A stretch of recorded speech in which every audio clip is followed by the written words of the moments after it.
ఈరోజు ఏదో ఫెస్టివల్ ఉంది, ఎంతమంది కట్టించుకున్నారు? ప్రేయర్ అయిన తర్వాత కట్టించుకుంటారా? మీకు తెలుసా ఈ రాఖీ పండుగ అంటే ఏంటో? చాలా మంది అంటూ ఉన్నారు, అనుకుంటూ ఉన్నారు ఇది అన్నా చెల్లెల మధ్య ఉండేటువంటి ఒక బంధానికి గుర్తు.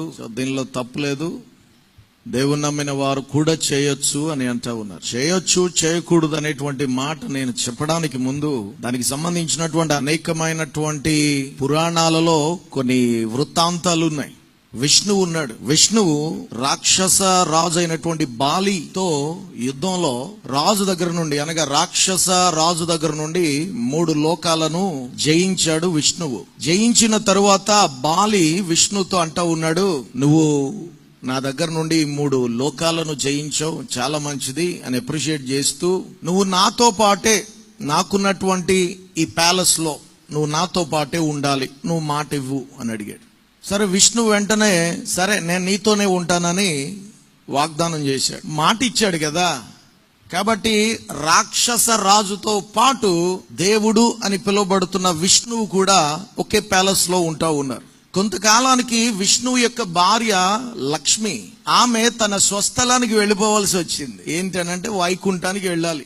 ఆమె వెళ్ళాలి అనంటే తన భర్త తనతో రావాలి. తన భర్త రావాలి అనంటే తన భర్త వాగ్దానం చేశాడు బాలికి, నేను నీతోనే ఉంటాను అని. దీనికి ఏం చేసింది లక్ష్మి అనంటే ఒక రాఖీ దారంతో చేయబడినటువంటి బ్రేస్లెట్ ఒకటి తీసుకుని వెళ్ళి బాలికి కట్టేసింది అన్నయ్య కింద. అన్నయ్యకి కట్టిన తర్వాత, బాలికి కట్టిన తర్వాత లక్ష్మి అడుగుతా ఉంది బాలిని, నేను నీకు రాఖీ కట్టాను కదా, నీవు నాకు ఒక బహుమతిని ఇవ్వాలి అని అడిగాడు. సరే చెల్లి, అయిపోయిందిగా, ఏం కావాలి అని అడిగితే, నీతో వాగ్దానం చేసి నీతోనే ఉంటానని నా భర్త చెప్పాడు కదా, ఆ వాగ్దానం నుండి అతనికి విడుదలనివ్వు అని అడిగింది. అంటే ఎలాగూ మరి రాఖీ కట్టింది, దానికి ప్రతిగా బహుమతినివ్వాలి. సో సరేనమ్మా, నువ్వు అన్నట్లుగానే విష్ణువు తాను చేసిన వాగ్దానం నుండి విడుదల పొందాడు అని చెప్పాను అనగానే అప్పుడు లక్ష్మి విష్ణువు మరలా తిరిగి వైకుంఠానికి వెళ్ళిపోయారు. ఇందులో చాలా ఉన్నాయి ఇలాంటి కథలు. సో మీరు వైకుంఠానికి వెళ్తారో ఏ కుంఠానికి వెళ్తారో నాకు తెలియదు. ఇది పూర్తిగా హిందూ సాంప్రదాయం.